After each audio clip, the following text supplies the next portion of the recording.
Dieu accomplit de grandes choses avec ceux qui libèrent du mal.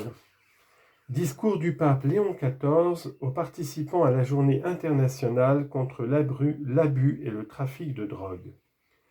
Commençons par le signe de la croix, au nom du Père et du Fils et du Saint-Esprit, que la paix soit avec vous.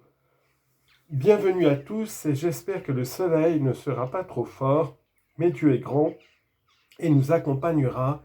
Merci de votre présence. Chers frères et sœurs, bonjour et bienvenue. Je remercie ceux qui ont rendu possible cette rencontre, qui à bien des égards nous ramène au cœur du jubilé, une année de grâce où chacun est reconnu dans sa dignité, trop souvent diminuée ou niée. L'espérance est pour vous un mot riche d'histoire. Ce n'est pas un slogan, mais la lumière retrouvée grâce à un grand travail.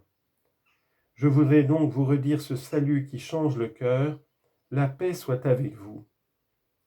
Le jour de Pâques, Jésus a salué ainsi les disciples enfermés au cénacle.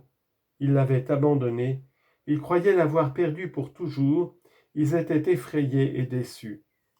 L'un d'eux était déjà parti. Pourtant, c'est Jésus qui les retrouve, qui vient à nouveau les chercher.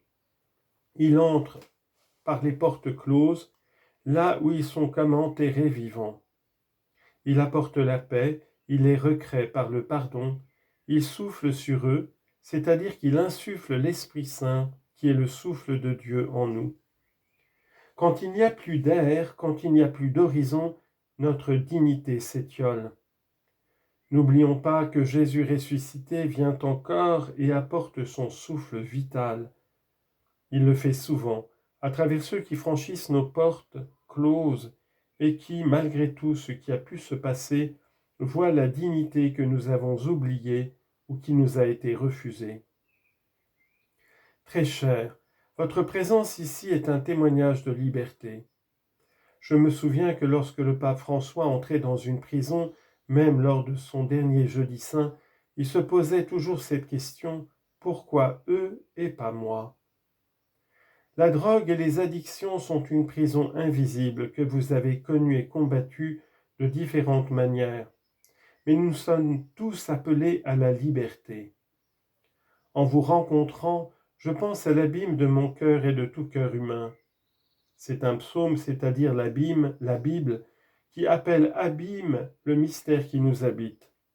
Psaume 63, verset 7. Saint Augustin a confessé que ce n'est que dans le Christ que l'inquiétude de son cœur a trouvé la paix. Nous recherchons la paix et la joie, nous en avons soif. Et bien des tromperies peuvent nous décevoir et même nous emprisonner dans cette quête.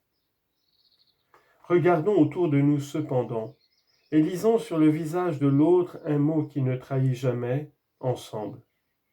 Le mal est vaincu ensemble, la joie se trouve ensemble, l'injustice se combat ensemble. Le Dieu qui nous a créés et qui connaît chacun et qui est plus intime à moi que je ne le suis à moi-même, Dieu nous a créés pour être ensemble.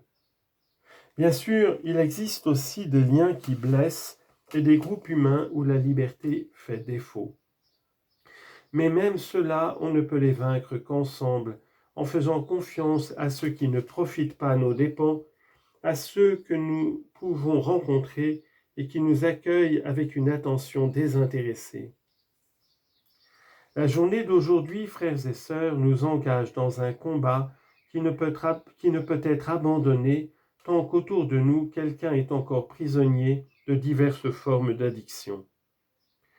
Notre combat est contre ceux qui font de la drogue et de toute autre addiction, pensons à l'alcool ou aux jeux d'argent, leur immense business.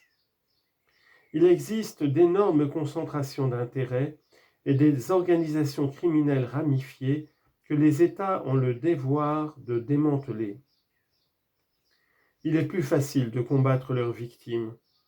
Trop souvent, au nom de la sécurité, on a fait et on fait la guerre aux pauvres, remplissant les prisons de ceux qui ne sont que le dernier maillon d'une chaîne de mort. Ceux qui tiennent cette chaîne entre leurs mains, en revanche, parviennent à exercer leur influence et à jouir de l'impunité. Nos villes ne doivent pas être libérées des marginalisés, mais de la marginalisation. Elles ne doivent pas être nettoyées des désespérés, mais du désespoir.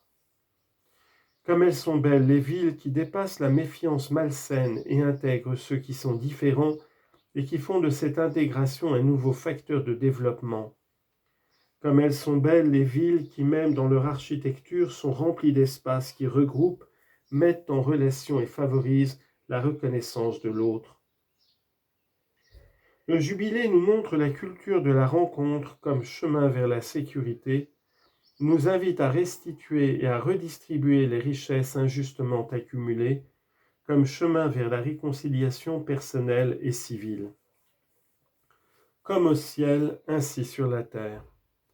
La cité de Dieu engage à la prophétie dans la cité des hommes, et cela, nous le savons, peut encore conduire au martyre aujourd'hui. La lutte contre le trafic de drogue, l'engagement éducatif auprès des pauvres, la défense des communautés autochtones et des migrants, la fidélité à la doctrine sociale de l'Église sont en beaucoup d'endroits considérés comme subversifs. Chers jeunes, vous n'êtes pas des spectateurs du renouveau dont notre terre a tant besoin. Vous en êtes les protagonistes. Dieu accomplit de grandes choses avec ceux qu'il libère du mal. Un autre psaume tant aimé des premiers chrétiens dit « La pierre qu'ont rejetée les bâtisseurs est devenue la pierre d'angle ». Jésus a été rejeté et crucifié à l'extérieur des portes de la ville. Sur lui, pierre angulaire, sur laquelle Dieu reconstruit le monde, vous êtes vous aussi des pierres de grande valeur pour la construction d'une nouvelle humanité. Jésus qui a été rejeté vous invite tous, et si vous vous êtes sentis rejetés et perdus, vous ne l'êtes plus. Vos erreurs, vos souffrances, mais surtout le désir de vie que vous portez, font de vous des témoins que le changement est possible. L'Église a besoin de vous, l'humanité a besoin de vous, l'éducation et la politique ont besoin de vous. Ensemble, sur toute dépendance qui dégrade, nous ferons prévaloir l'infinie dignité inscrite en chacun de nous.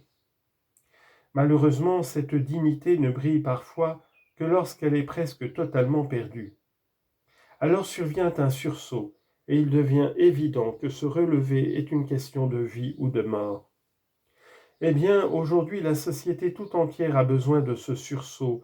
Elle a besoin de votre témoignage et de l'immense travail que vous accomplissez. Nous avons tous en effet la vocation à être plus libres et plus humains, la vocation à la paix. C'est la vocation la plus divine.